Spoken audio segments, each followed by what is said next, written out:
السلام علیکم ورحمۃ اللہ وبرکاتہ۔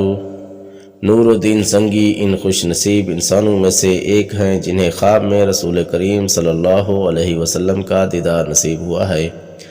یہ واقعہ 557 کا ہے اور اس کا حوالہ صفحہ 156 جلد نمبر 3 بخاری شریف میں عنوان گنبد خضرا کے حالات میں ہے۔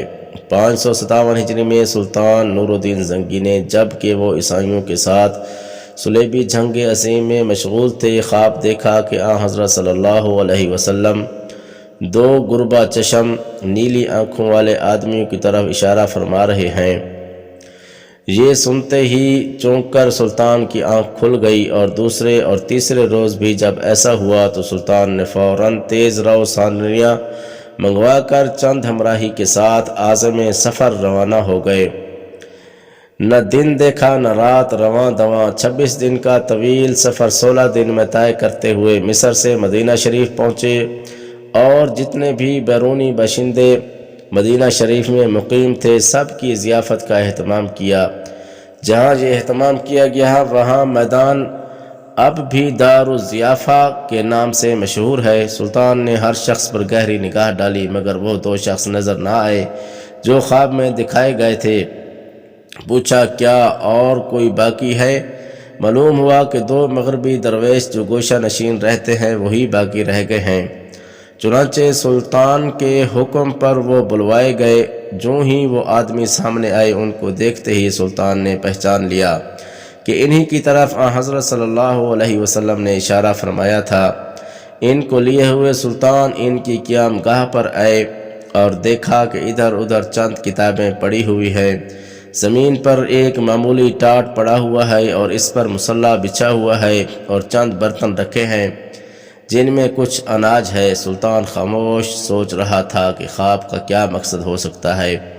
ابھی حیرانگی کے عالم میں ہی تھے کہ دفعتاً ان کے قلب میں القاء ہوا اور انہوں نے بچھا ہوا ٹاٹ اور مصلی اٹھا لیا۔ دیکھا تو اس کے نیچے گڑھا ہے جس پر پتھر رکھا ہوا ہے۔ پتھر اٹھایا تو دیکھا کہ گھونس کی طرح سرنگ کھودی گئی ہے اور وہ سرنگ اندر ہی اندر جسم میں انوار مبارک کے قریب پہنچ گئی ہے۔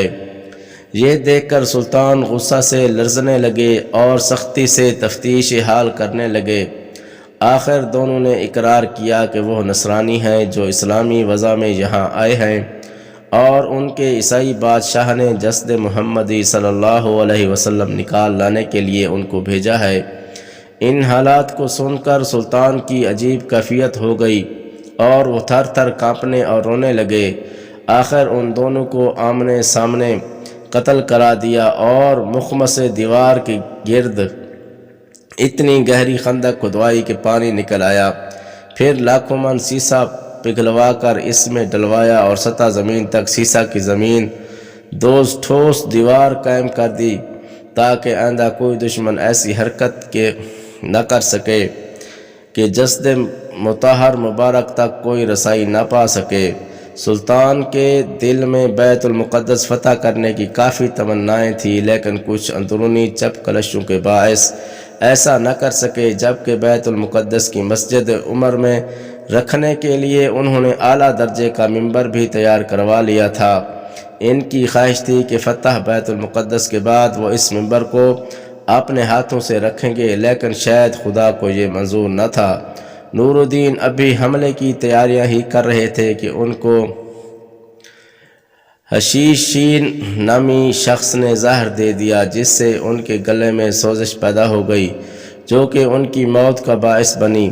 15 مئی 1174 عیسوی کو ان کا انتقال ہو گیا۔ انتقال کے وقت نور الدین زنگی کی عمر 58 برس تھی۔ تاریخ کے اوراق اس مجاہد عظیم کو خلفائے راشدین اور حضرت عمر بن عبدالعزیز رحمۃ اللہ علیہ کے بعد کی فہرست میں مقام دیتے ہیں۔ حقیقت ہے کہ جن مسلمان حکمرانوں کی عصمت کردار نے آسمان کی رفعتوں کو چھو لیا ان میں ملک العادل سلطان نور الدین زنگی محمود کا نام نامی امتیازی حیثیت رکھتا ہے۔ اس کی عظمت کا اس سے بڑھ کر اور کیا ثبوت ہوگا کہ ہر دور کے مورخ، دوست اور دشمن سبھی نے اس کی شہرت عام بقائے دوام کے دربار میں نمایاں جگہ دی ہے۔ بعض مورخین نے خلفائے راشدین کے بعد تمام فرما روایان اسلام میں اس عظیم مجاہد کو سب سے بہتر قرار دیا ہے۔ اللہ تبارک و تعالیٰ اس عظیم شان مجاہد کی خدمت کو قبول فرمائے اور اس کو کروٹ کروٹ راحت عطا فرمائے، آمین یا رب العالمین۔